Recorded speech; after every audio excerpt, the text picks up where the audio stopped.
the market is going to expose you on how big you think. Because at the end of the day, in the world of business, eventually there is no more important motivational speaker in the world than you. It's not Tony Robbins. It's not, all the names that you and I know about online. It's not any of those guys. Can you stay motivated? And if you don't, you eventually become an employee because you need somebody to motivate you. The game of business is very, very hard. If you can't stay self-motivated, kiss it goodbye.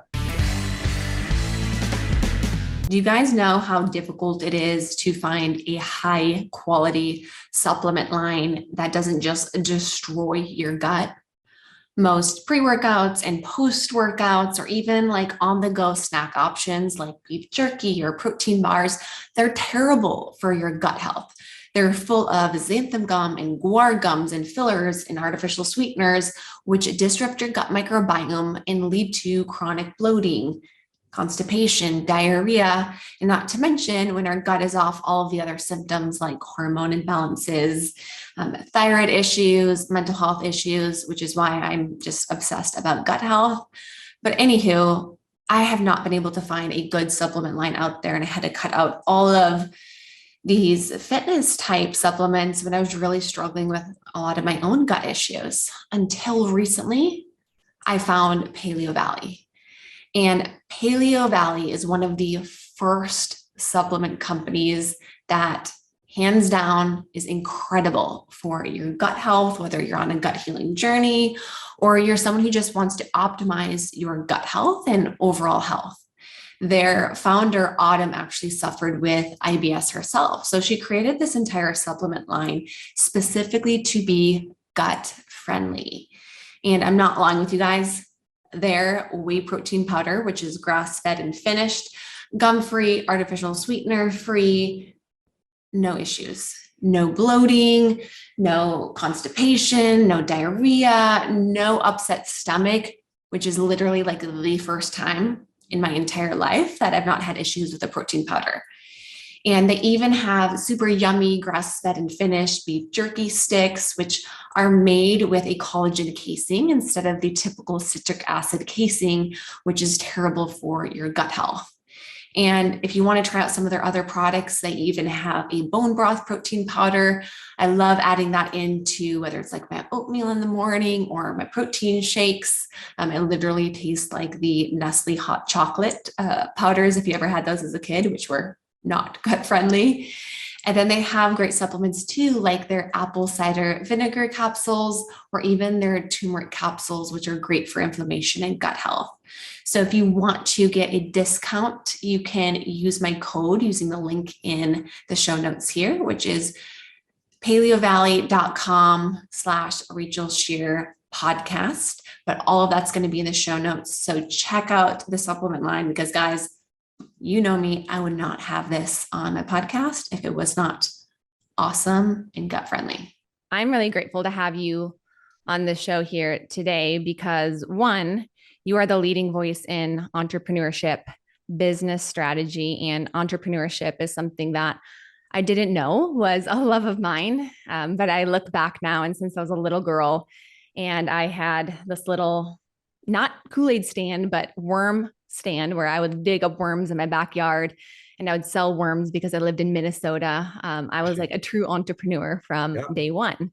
So I'm excited about this conversation because I even asked you to come on my podcast 3 years ago when me decided to start a podcast in the middle of a pandemic, had nobody on my show really yet. And I don't think I knew anything really about ethics when it comes to asking people to come on your show. But here I am this little fitness girl, shoots you a text and says, "Hey, want to come on my podcast?" And you're like, "How many interviews have you done?" And I was like, "Well, 0, which is laughable.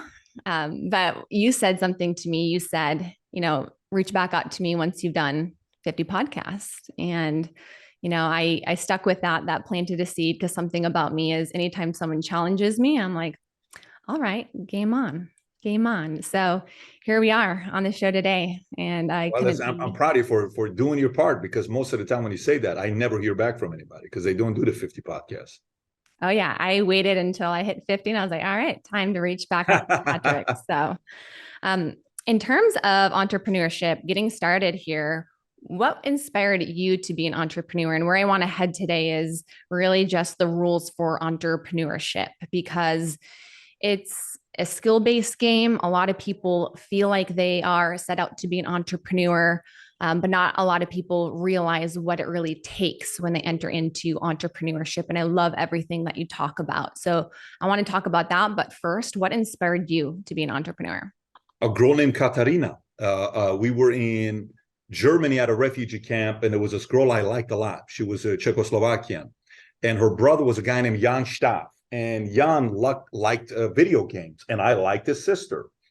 So I knew if I wanted to spend more time with his sister, I needed to get the video game in that community, and nobody had it. Super Mario Brothers 2 was coming out, so I went to a local.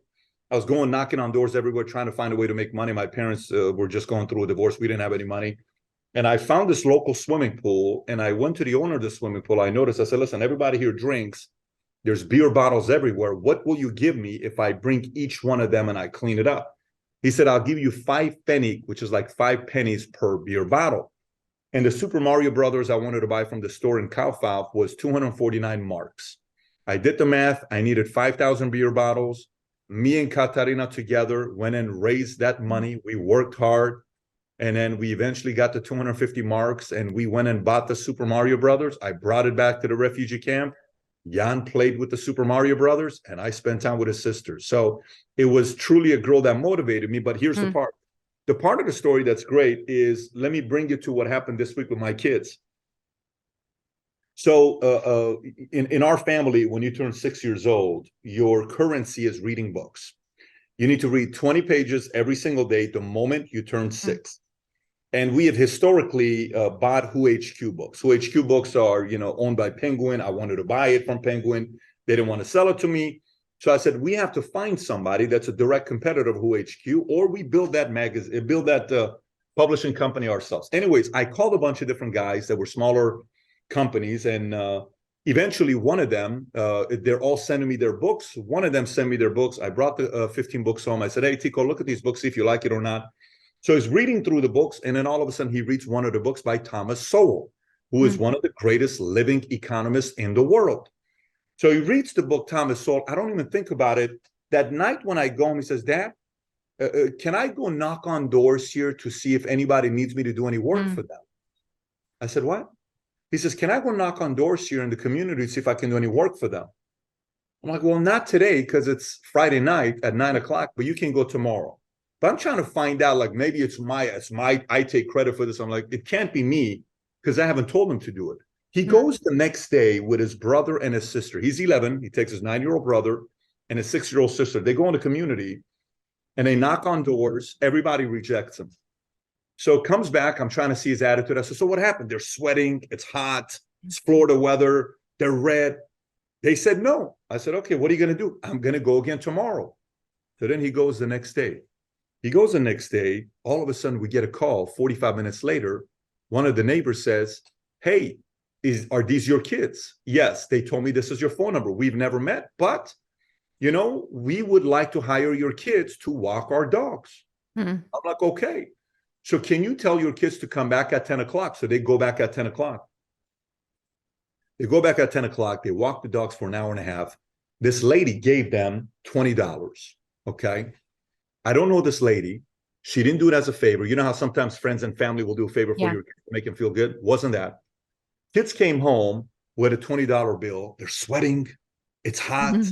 Their shirts just sweaty.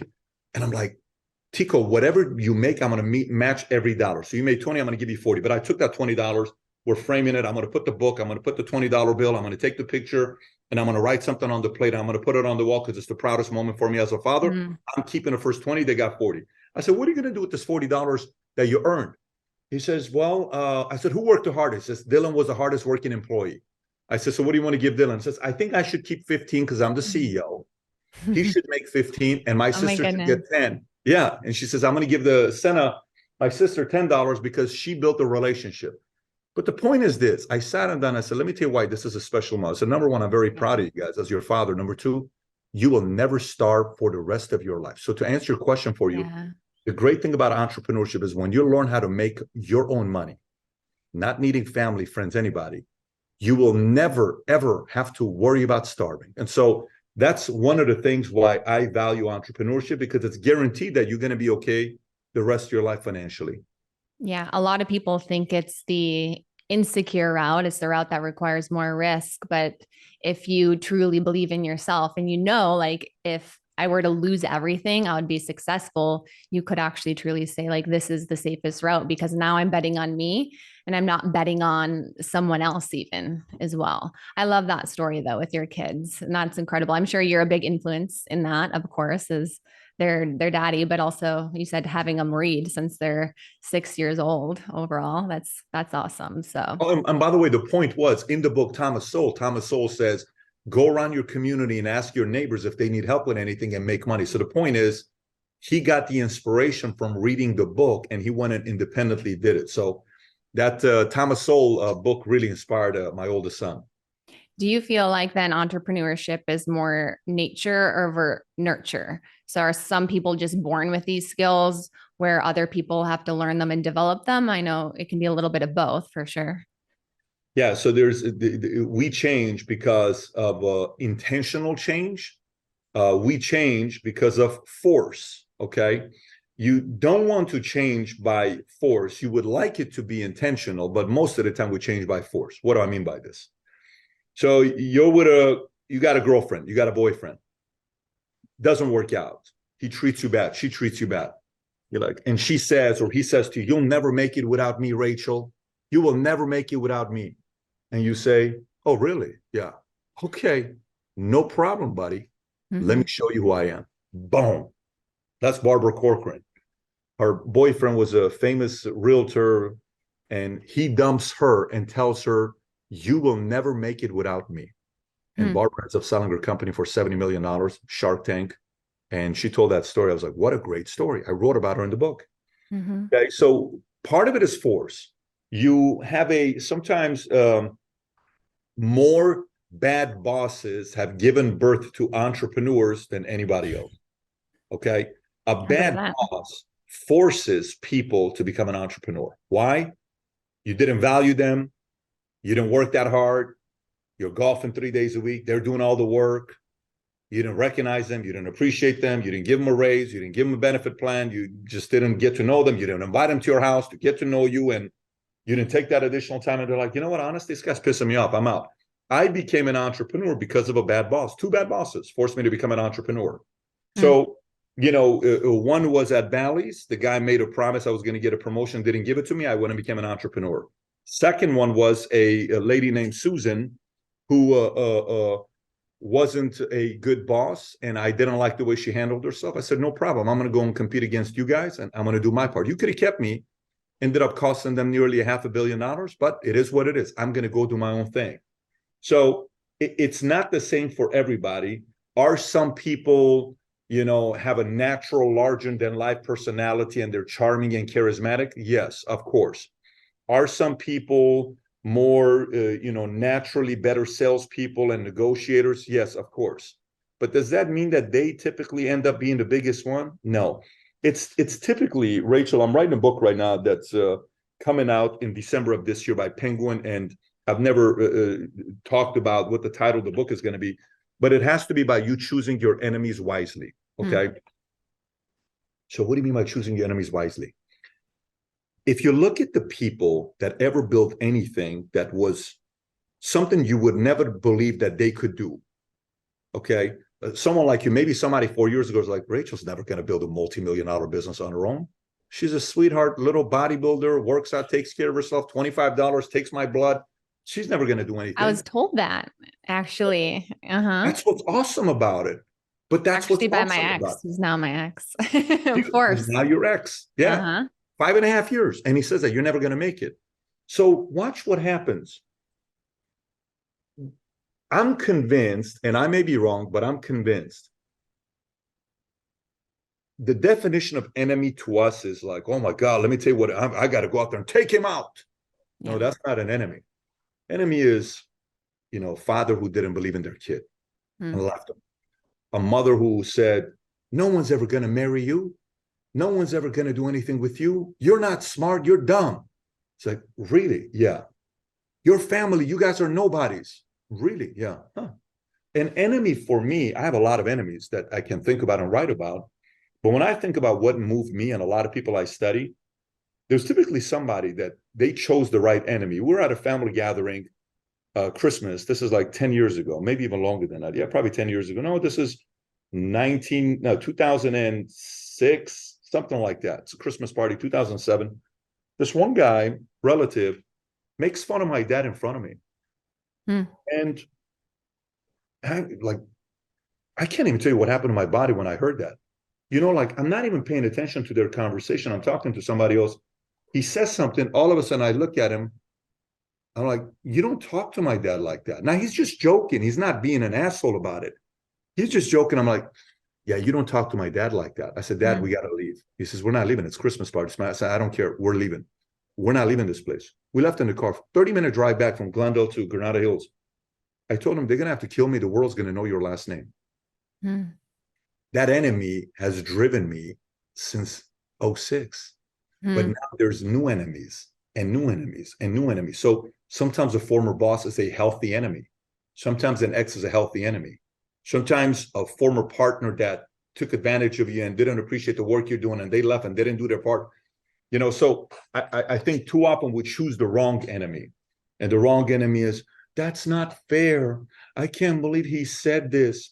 I can't believe they hurt my feelings. Oh my gosh, cry me a river. Use that as motivation to do something about it. So yeah, nature, nurture, all of that. I think it's different. I think you need to write recipes, sprinkle a little bit with, it's kind of like making good food. You need a little bit of all of it to create a certain level of combustion to do something big. And I think that's what it takes. Yeah. Me and Bedros always say you need a little bit of some loose screws in your head. For sure. You have to be a little bit fucked up a little bit too from like your upbringing to like really want to go that route, which was me in a lot of ways. And then the force piece of what you're speaking to, like that's exactly what happened. I was in the pandemic. I walked away from an engagement, 5.5-year relationship. And the last word that was said to me, because he was an attorney and running his own law firm, when I asked for help for my first little baby speaking engagement was, hey, can you help me with the laundry so I can prep for my speaking engagement? I'm nervous. He turns to me and said, do you want to do my work? And he said, if I want to do your work, do you want to do my work?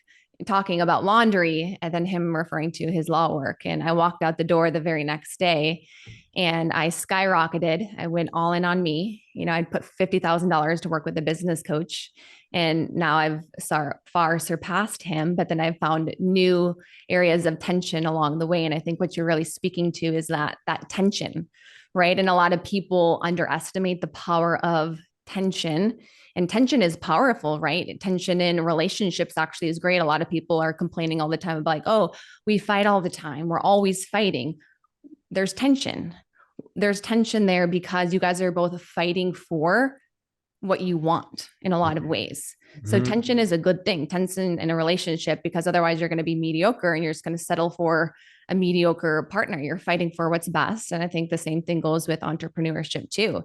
You're fighting for what you want and what you believe is true versus what somebody else is actually saying about you. And there's tension between what I would imagine that enemy is and versus what you say is actually the truth. You're like, no, that's actually not true. And that tension is awesome. And I think a lot of people, when you lose that tension, that's when they plateau or they hit the ceiling in a lot of ways too in their business. I agree.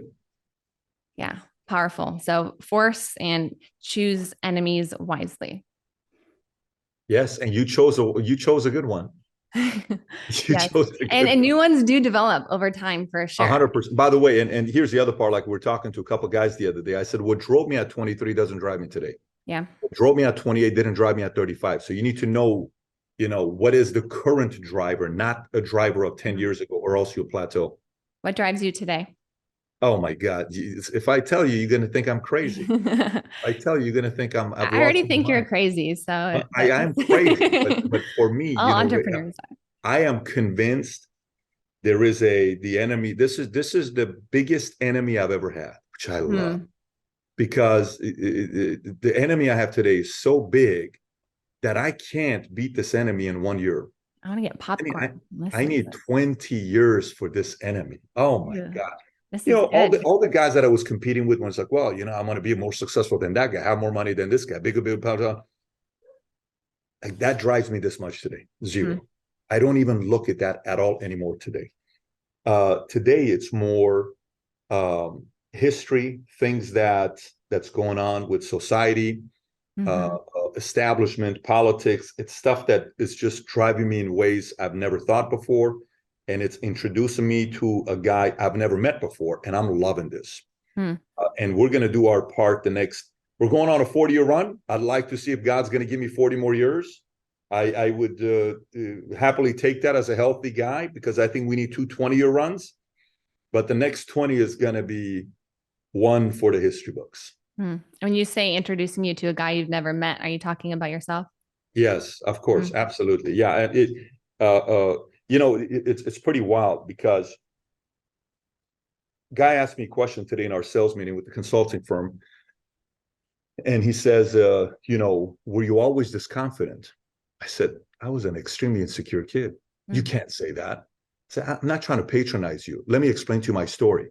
I was 6'4", and I had a nice physique. I was running fast. I was strong. I can bench 2 plates 15 times. And I've never, ever, Rachel, I've never played organized sports. I've never put on football pads. I've never put on baseball cleats, even though I love playing baseball. I've never played basketball, even though I'm tall. I've never won anything in my life till 18. Never. At a one point in GP, I was a regular guy. So my out was, I'm going to go in the military, do 20 years. So I go in the military and I do 2.5 years. And then I get out and I get a call. The guy calls me and he says, hey, I think you got to get out. I said, I'm doing 20 years. He says, I think you got to get out. I said, I'm doing 20 years. And it was an hour later, he convinces me to get out of the military. So I get out. And then when I get out, like, so what are we going to do now? Am I going to go sell? I've never sold, so I'm going to go sell. And I've never had an organized job where I'm selling. So I go to Bally's and I become rookie of the month, rookie of the year, all this stuff. I'm like, okay. So then gradually, small little victories. And then May of 2004 is the first time I made $18,495. And it was life-changing money for me. I'm like, oh my God. 18,000 in a month? In a month. And that was so much money to me, $18,400. That is the last time my dad ever reached in his pocket to pay for anything. My mom, my dad, they've never paid anything after May of 2004. So I'm like, if I can make $18,495, I think I can make 30 grand. I think I can make 50 grand. That build on, I can make 100 grand a month. I can make $1 million a year. I can make 10 million a year. I can make 100 million a year. Every one of those things has happened. I made 100 grand, then $1 million, then 10 million, then 100 million. And we just sold our company for a few hundred million. Every one of those has happened. So now, a guy named John Morris, who was one of our chairmen at Vistage in LA, a very, very strong guy when it comes down to private equity. I asked him a question one time. I said, hey, John, how many kids did you have? He says, 2. I said, why 2? He says, the biggest mistake of my life. I said, really? So tell me why. He said, tell me what we do in our lives where the moment we get good at it, we stop doing it. Like, yeah, nothing. Anything you get good at, you just want to do more of it, right? Okay, good, great.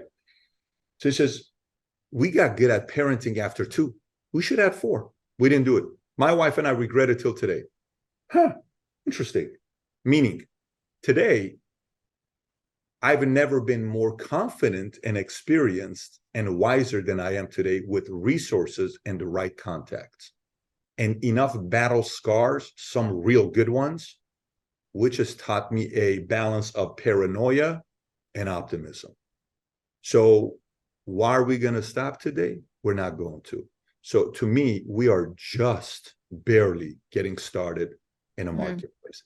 That's what I mean when I said, where we are today. And by the way, here's the other part that's going to confuse the hell out of some of the people that are listening. If next year God's like, listen, man, relax. You're not that important. It's time for you to come up here and hang out with me and play backgammon. I am fully okay. I've lived an incredible life. I'm good with that as well. But if he decides to give me 40 plus years, he will be very proud. I think hearing your evolution is really incredible too, because it is in those like itty bitty little decisions that you've stacked over time where right at first it was okay, just making $18,000 a month. Like that was huge. I remember the first time I think I made $20,000 a month and I was like, I did not think this was possible. And then it just grew to 50, 100, Yeah. 200. And I was like, there are these itty bitty little decisions. And I think most people just don't decide. Like decide comes from the Latin word to kill off. And I think a lot of people have the mentality of, I'd like to, this would be great, Yep. instead of actually deciding, meaning there are no other options. I'm killing off any other option. This is the direction that I'm going, and I'm going relentlessly in this direction until I get to where I want to go. And I think it's just doing that one stair step at a time until you get to like where you're at. And it's like how much you've achieved is incredible. But for you, I would imagine you're just looking back and you're like, I've been climbing the stairs, Yeah. climbing the stairs. So many of you guys know my story of losing my health, dealing with hormonal imbalances, thyroid issues, depression, anxiety, and gut issues that were so severe. I almost had my entire large intestine removed, and Western medicine completely failed me. They gave me trash can diagnosis like IBS, depression, gave me a bunch of medications. And, if I wouldn't have taken my health in my own hands today, I would be without an entire organ, like literally. And that's why I created what I wish I had, what I needed, a holistic mind and body approach, a functional medicine approach that said, why do we have this problem in the first place? And what can we do to restore function? This is the difference between thriving instead of just surviving and managing your symptoms. So if you're somebody who is sick and tired of being sick and tired, dealing with stubborn gut issues or hormonal imbalances or weight loss that you feel like is not moving anywhere, or thyroid issues and autoimmune condition, there is hope. There is another approach. And me and my team of registered dietitians, we want to help you. We want to be the support there for you. We want to do the functional medicine lab testing, look at your gut, your hormones, your thyroid, your adrenals, deficiencies, toxins that you can have in your body, get to know what you're doing with your nutrition, look at your lifestyle, look at your previous medical history, and help you create a customized plan to not just only heal, but get to the best health of your entire life. So if you're somebody who's ready to take a root cause approach to healing and step into the best version of you, fill out our application on our website, rachelshear.com, and book a free 30-minute call. Absolutely free to do this call. Our goal on this call is to better get to know your goals and how this approach may work for you. So click the link in the show notes and book a free call if you would like to learn more. What would you say are some traits that break an entrepreneur? Break them. Maybe What do you make them and Okay. then break them. Okay. So, guy asked me a question the other day. He calls me on this app called Connect, where you get to buy people's times by the minute. And he calls me and says, "Hey, Pat, when I used to be with my former company and I was in an office of 100 other people, I was very competitive. So I always did well. But now that I started my own insurance company in MedAdvantage, I'm not doing well. Why do you think it is?" I said, "Why do you think it is?" She's like, "I don't know." I said, "Listen, the market is going to expose you on how big you think. Because at the end of the day, in the world of business, eventually, there is no more important motivational speaker in the world than you. It's not Tony Robbins. It's not, all the names that you and I know about online. It's not any of those guys. Can you stay motivated? And if you don't, you eventually become an employee because you need somebody to motivate you. The game of business is very, very hard. If you can't stay self-motivated, kiss it goodbye. So, well, but can you motivate me? No, I can't. If your dreams and your vision cannot motivate you, it's not my job. I'm not that guy. I am not the guy that's going to go out there and motivate you. I like working with people that are already motivated. And then, we had one of our guys who would say the following line to me: I'm going to be the biggest guy in the insurance company, Pat, watch me. I'm like, nah, I don't think so. Why not? I said, you ever made $250,000 before? No. What do you think is going to happen when you make $250,000? We don't know if you're going to get cocky or not. I'm never going to be cocky. Oh, really? Yeah. You're a bachelor. When you make $500,000, you're a good looking guy. What are you going to do when making $500,000? You're driving a Ferrari. All these girls are wanting to go out with you. You got different girls for every day of the week. You think you're going to stay focused? How do you know? You don't know that. You've never had that before. Girls are not coming knocking on the door for you right now. You're making 30 grand a year. But how about we get to, but I'm telling you, I'm the guy. I'm telling you, you don't know.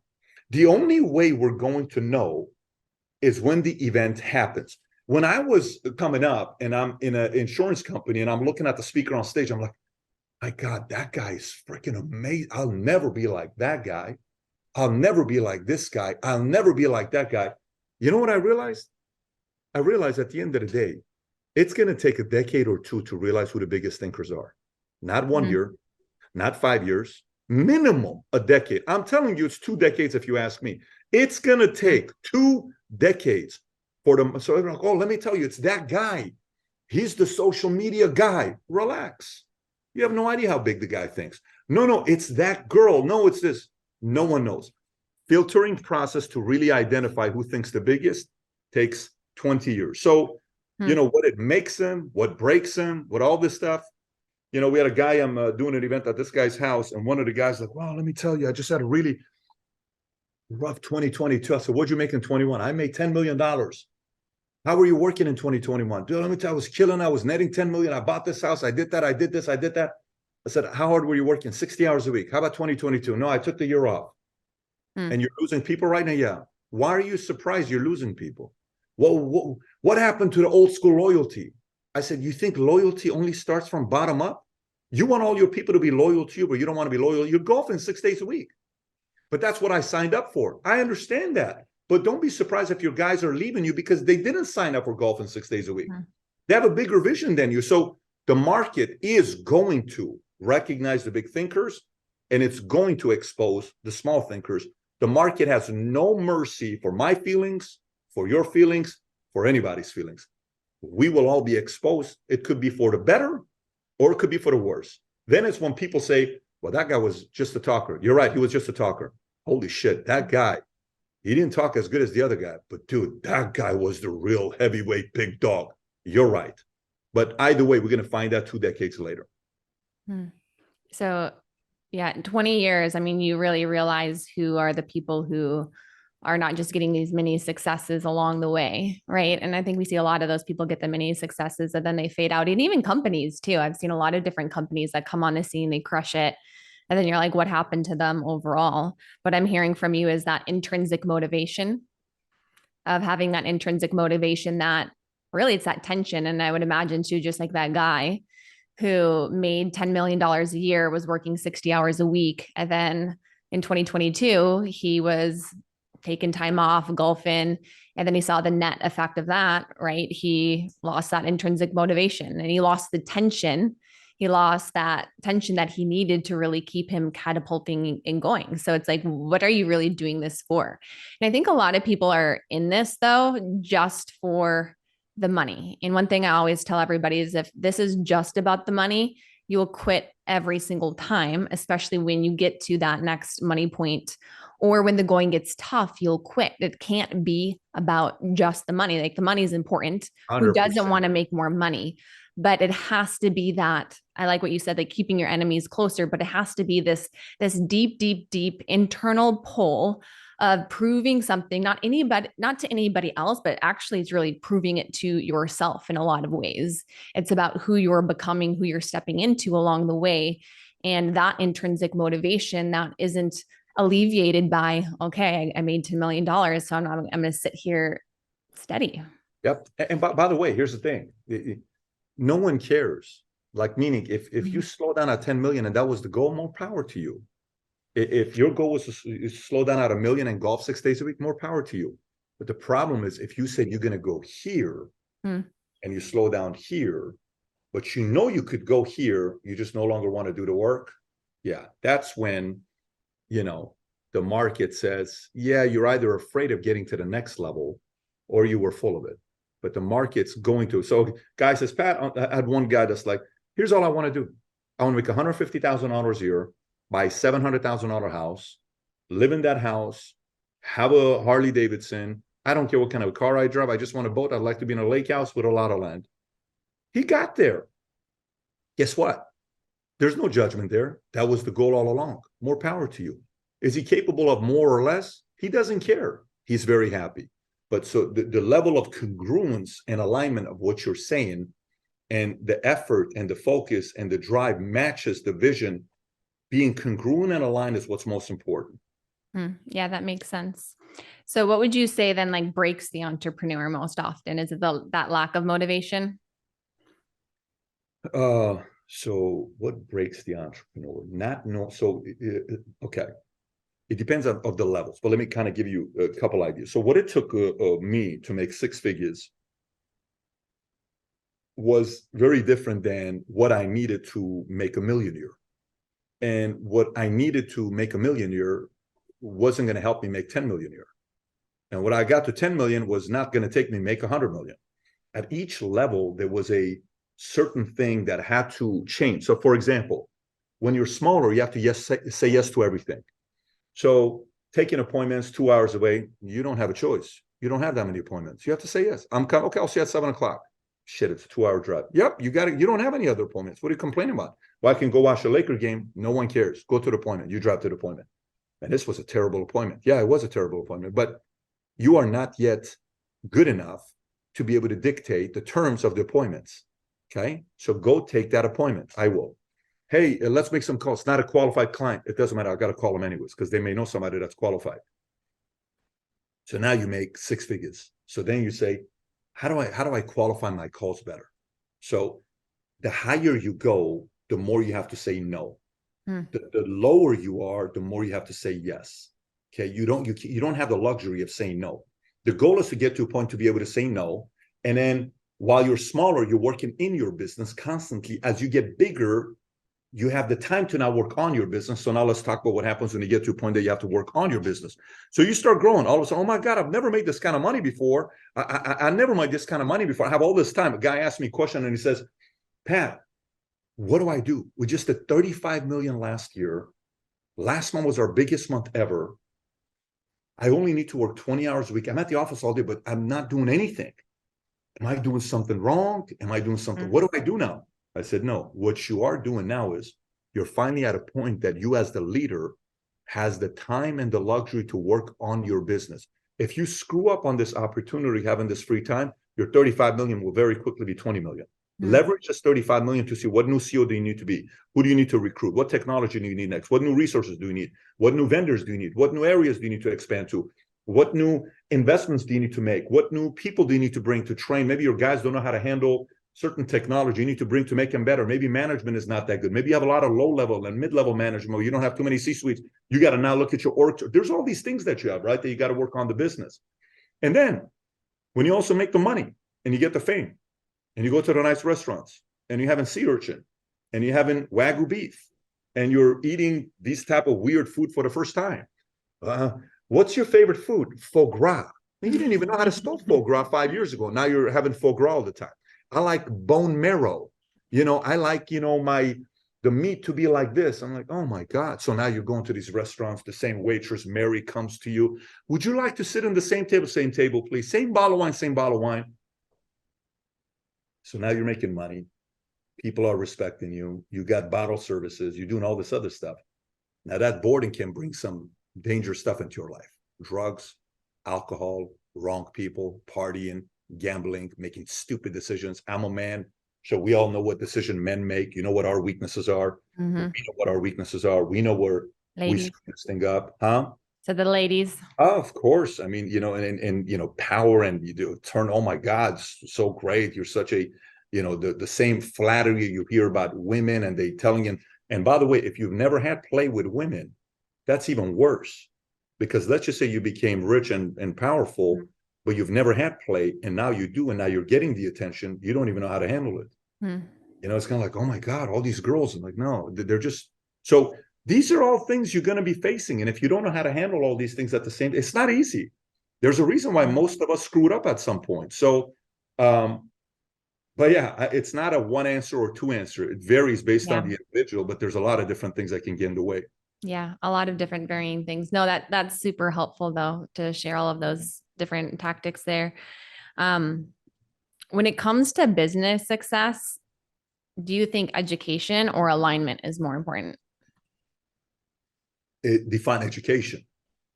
Education in terms of, yeah, that's a good question back. Education in terms of, I would say, learning the skill set that's needed for their area of expertise.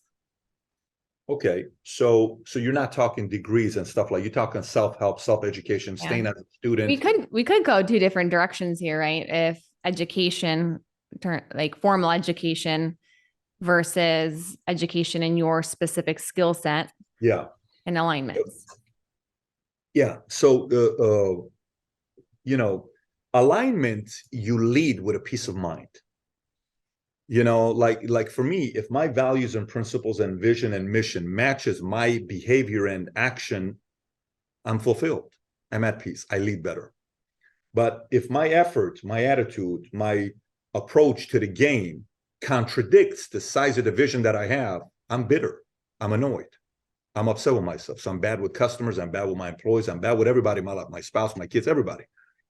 So alignment is just, the problem with alignment isn't about growth. The problem with alignment is being fulfilled. It's going to ruin your life. You're just not going to be happy on the alignment part. Education, it varies. Like, for example, in 2015, I was lost as a CEO, and I'm sitting there. I'm like, okay, I'm making money. We're doing good. Net worth, it's 10 million. We're solid. We're doing great. But I have no clue what it is to be a CEO. I went from being an employee to a salesperson. I became a good salesperson, then a sales leader. I became a good sales leader, to now starting a business. I'm an okay business owner, but I'm not a good CEO. It's a big difference, right? Business owner and CEO. I hit the bills, I pay up, but I don't know what the hell it is to be a CEO. So I'm like, okay, I need education. So I got away. I went to a Harvard OPM program. It's called the Owner President Management Program.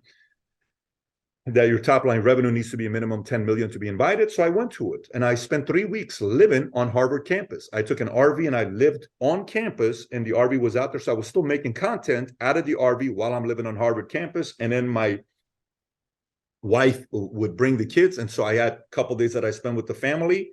And at the same time, I'm over there. I think she was pregnant with our second, 2003, so pregnant with the third.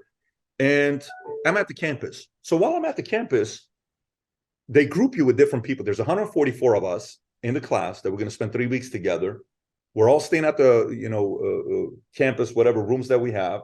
Every floor, you have 10 other people that you team up with every night to process issues, homework, all this stuff. And then from 64 different countries, and we start the class. My outcome, when I went there, I had one outcome. How the hell do I become a better CEO? And what the hell is the job of a CEO? Because I don't know what I'm doing, okay? The guy sitting next to me is a billionaire who is the founder and the owner of the Victoria's Secret of New Zealand and Australia, okay? Good-looking guy, 62 years old, soft-spoken, doesn't say a lot, has 7 direct CEOs or reporting to him, 6,000 employees. It's either 6,000 or 7,000 employees and 6 CEOs, but he's got thousands of employees working with him, and he's got 6 or 7 direct CEOs. So I said, hey, man, I got to learn how to become a better CEO. What do you suggest? Those 3 weeks of just talking to him, I can't tell you what I remember from the class, but I remember what I learned from this guy. He was my number one teacher when I sat at this place. So education for me was, then the formula finally became clear. If you want to grow linear, focus on biz dev, shaking hands, which is what we need to do, or operations, technology, tech enable, but your business is not going to explode just on that, but you need that to sustain it. If you want to grow exponentially, your next innovative campaign and leadership development. So next innovative campaign, like Coca-Cola years ago, they're growing, but they're not exploding. But this one guy out of Australia comes out with a campaign called Share a Coke with Rachel. Share a Coke with Patrick. I don't know if you remember the whole Share a Coke with the names on it or not. I know you don't drink a lot of Coke, but some people do, okay? So this concept of Share a Coke with a name, non-Coke drinkers started buying Coke for non-Coke drinkers because their name was on there. Hmm. So all of a sudden, Coca-Cola's looking at Australia saying, why is Australia blowing up? Because of this campaign they came up with. So they took it from Australia to a couple different markets. Then Share a Coke became worldwide. And they started with 20 names, 40 names, 80 names, and it was popular names in the region. And then Coke started blowing up again because this new concept, they got into new markets they were not in. They took market share away from Pepsi. That's a new innovative campaign. Leadership development. You're either recruiting the right talent or you're good at developing leaders, okay? So when this formula, after extracting it from him 3 weeks later, I came back and I was more confident about what it was to be a CEO, and the company grew in levels we had never grown before. We started growing at a minimum of 50 or 75% 5 years in a row, and boom, EBITDA blew up because I understood some of the things I was paying attention to. So what's the point here? Education to me is you and I are responsible for being resourceful on finding out how to improve in the areas that we need to improve in. Mhm. But you got to go find it. It's not going to come to you. You got to knock on the door and ask the right questions to learn what areas you need to improve in. So I don't know if I answered your question for you about alignment and education, but that's what I would say about those two things. Yeah. What about alignments in terms of alignments with people? Meaning where the entire team is unified, they're on the same page?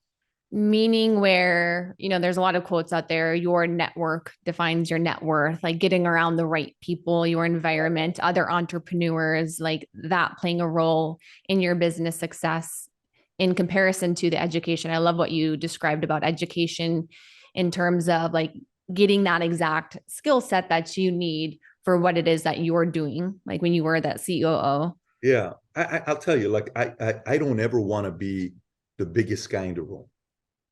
So the moment you become the biggest guy in the room, you got to change the room, right? So, you're like, well, let me tell you, in this room, they look at me as I'm the best. I don't want to be in that room. I want to be in the room where I want to be like, let me tell you, I'll go into a room like, oh my God, he's made $1 million. You're killing it. And you're sitting in front of a guy making 10 million. It's like, oh, I'm so small. Mm-hmm. Oh my God, let me tell you, my podcast is doing this.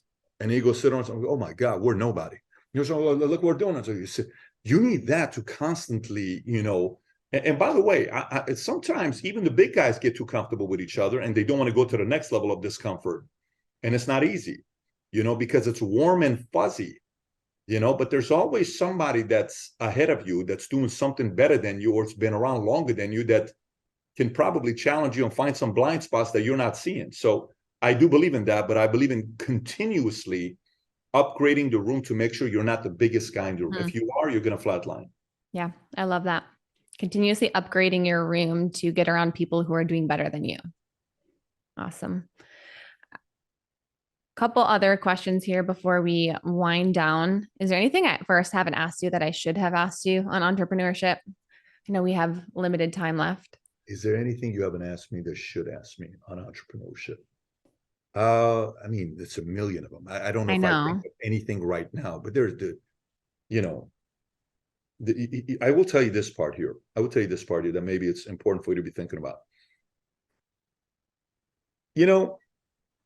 Steve Jobs made most of his money as an employee, not as an entrepreneur. That's what most people don't realize. Steve Jobs started Apple. He sold it. He sold all his shares because he was so offended when they fired him. And he kept like, I don't know, a few $100 million, whatever it was. And then he started Pixar. And he kept 70%. I think he had 30% of the guys on the partners, and he put up $7 million, some number like that. It can be verified. And then Pixar blew up. And when Steve Jobs died, he died being the biggest shareholder of Disney, not Apple, of Disney. So his money was made off of Disney, the bigger money, right? When he died, I think he only owned 0.2% or 0.6% of Apple. So, sometimes like, I got 4 kids. One day I come home and my wife is like, babe, you won't believe what happened today. I said, what happened today? Patrick today, his friends Googled his name and Valuetainment came up because we have the same name. His name is Patrick Gabriel Bet-David. My name is Patrick Bet-David. He has his grandfather's middle name, but nobody Googles that. It's just Patrick Bet-David. I said, okay, what happened? It's exciting. So I look at Pat. I said, so Tico, how was it? His nickname is Tico. He says, it was okay, but I don't want to talk about it. And he runs off. I'm like, what? I mean, you don't want to talk about it. So he runs off, he goes upstairs, and he's a very smart guy to himself. He doesn't need a lot of attention, very independent. So he won't say, I don't want to talk about it. Something's bothering him. So I go upstairs. His younger brother goes to sleep. So I sit next to him. I'm like, hey, Teak, I don't want to talk. Tico, what's going on? Dad, I don't want to talk about it. I said, tell me, what makes you uncomfortable about this? He says, Dad, we have the same name. I said, you're uncomfortable that we have the same name? Yeah. Do you want to change your name? Because if you want to change your name, we can go change your name. It's not a big deal. You can be a Peter, you can be a Paul, you can be anybody. No, I like my name. So is your fear that you and I have the same name, that you have to do what I have to do and you kind of live in the shadow of my name? Yes. I said, okay.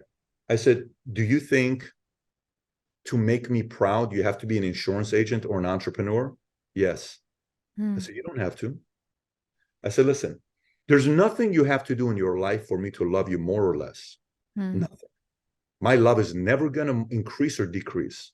My love is unconditional with you, buddy. You have to know that, okay? You're my first son. When you were born, I held you. You changed my life. So you need to know that part. I said, what do you want to do in life? He says, I want to go and make movies. You know I want to do that. I said, great. I said, let me ask you. I said, when things break in the house, who do you take it to? Me, mommy, or papa? Oh, we take it to papa. How come you never bring it to me, daddy? He says, because daddy, you're a terrible handyman. I said, do you think that upsets me? He says, no. I said, why do you think it doesn't upset me? I don't know. I said, because I don't have the same gift that papa has. I've never been a handyman. My dad's a handyman. I'm not a handyman. So do you know the point I'm making to you? He says, I get it. I'm not going to sit there and be worried because I'll never be as good of a handyman as my dad is. You don't ever have to worry about being me. What my expectation of you is, what we repeat regularly, is I expect you to lead, respect, improve, love. I expect you to have courage, wisdom, tolerance, understanding, to pray for those 4 things. And I expect you to not bully people and don't let bullies bully you. You do that, we're scored away. He says, Dad, I'm so glad we had this conversation here tonight together. I said, Daddy, I love you. I don't want you to be thinking about Google and my name and all this other stuff. You have your own identity. You're going to do your own thing. He says, thank you for doing this. I said, no problem, buddy. It was one of the best moments he and I shared. What's the point here? You asked me a question. What do you need to say about entrepreneurship? People watching this, like, do I have to be an entrepreneur to be successful in life? No. Trust me. We have a guy that went and worked with Snapchat. He became their CMO. Company sold, he made $40 million. He's never been an entrepreneur in his life. But realize what position you are. You're either a great number one or you're not a good number one. Sometimes you put a number 6 in number 1, that company goes out of business. And that number 1 doesn't make any money, but he makes more money as a 6 than a 1. So where do you shine? You know, and you gotta position yourself to shine in certain. If you don't want all the burden, if you don't want all the pressure, you're making a decision, don't be the entrepreneur. Go be an entrepreneur. Go run with somebody. Trust me, if you ran with Musk when he was a nobody, you're probably going to be a billionaire as well, or you're going to be a decamillionaire because you ran with someone. Does that mean you are not good enough? No. So, you know, this is more of a message for the people that are worried that they think they have to become entrepreneurs. Don't. I was pushing that a lot for the first 10 years of my life until I realized some people just are better off being an entrepreneur. Yeah.